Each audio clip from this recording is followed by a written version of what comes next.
ალკოჰოლის გავლენა დაორსულებაზე. რა შეიძლება გამოიწვიოს ალკოჰოლმა? ალკოჰოლი არღვევს ჰორმონალურ ბალანსს, განსაკუთრებით ესტროგენებისა და პროგესტერონის დონეს, რაც აუცილებელი არის ოვულაციისათვის და საშვილოსნოს ლორწოვანი გარსის, ანუ ენდომეტრიუმის ნორმალური ფუნქციონირებისათვის. მათი რაოდენობის ცვლილებამ შესაძლებელი არის გამოიწვიოს ანოვულაცია, რაც უშუალოდ აისახება დაორსულების შანსებზე. მენსტრუალური ციკლის დარღვევა. ალკოჰოლის რეგულარულმა გამოყენებამ შესაძლებელი არის გამოიწვიოს მენსტრუალური ციკლის დარღვევა, მისი არარეგულარულობა.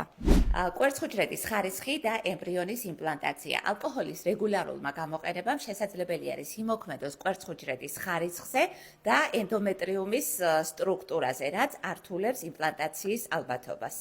მეტაბოლური დარღვევები და კვებითი დეფიციტი. ალკოჰოლი ამცირებს ორგანიზმის მიერ ფოლიუმის მჟავის და სხვა საჭირო ნივთიერებისა და მინერალების ათვისებას, რაც აუცილებელი არის როგორც ორსულობის დადგომისათვის, ასევე ჯანსაღი ორსულობის მიმდინარეობისათვის. ასე რომ, თუ გეგმავთ ორსულობას, ან უკვე ხართ ორსულად, მნიშვნელოვანია მთლიანად გამორიცხოთ ალკოჰოლის მიღება მთელი ორსულობის განმავლობაში.